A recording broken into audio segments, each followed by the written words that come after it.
Les objectifs de cette caravane d'aujourd'hui, c'est que EDEC Burkina Faso, Burkina Afrique a entrepris depuis début août, reste toujours les mêmes.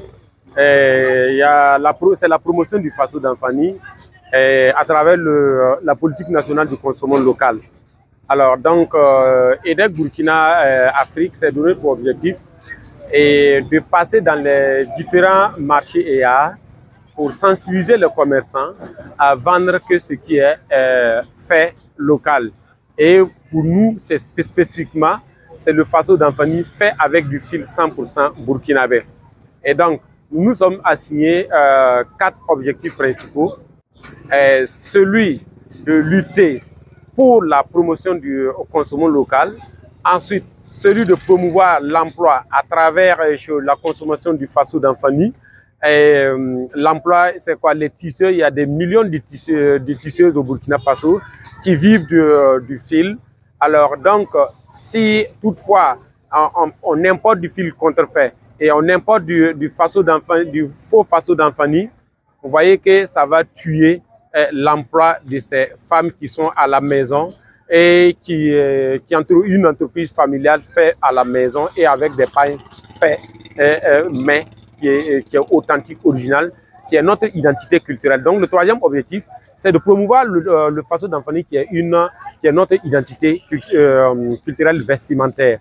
Et maintenant, en quatrième position, le Faso d'Anfani, c'est le point de santé. Quand on porte du tissu 100% coton, ça fait du bien au corps. Tout le monde sait que généralement, lorsqu'on a des problèmes de santé, les spécialistes de la santé nous conseillent de porter ce qui est 100% coton. C'est pour ça que nous disons, quel que soit, si on porte du Faso d'Anfani 100% coton fait avec du fil burkinabé, ça résiste à tous les temps, que ce soit le froid ou la chaleur. La différence, c'est d'abord même compter sur le sens du patriotisme et de l'engagement citoyen des commerçants.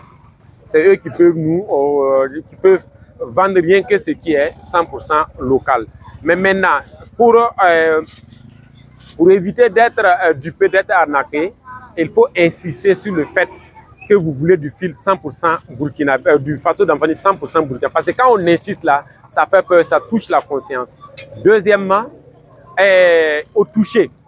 Lorsque vous touchez le Faso d'Anfani 100% coton, même si on n'est pas spécialiste, lui il est un peu plus mou, moins rigueux et puis plus souple.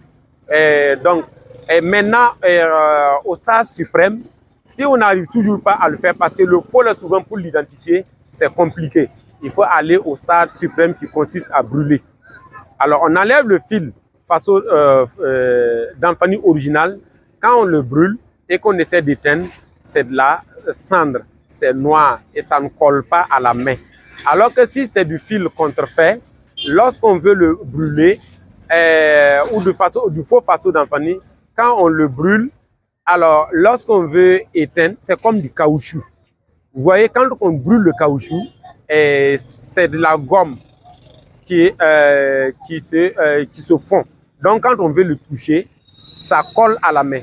Voilà le stade suprême comme a fait le Faso d'Anfani. Mais avec le sentiment patriotique, l'engagement patriotique, on peut insister et interpeller le bon sens des commerçants et de tous les consommateurs à exiger le Faso d'Anfani.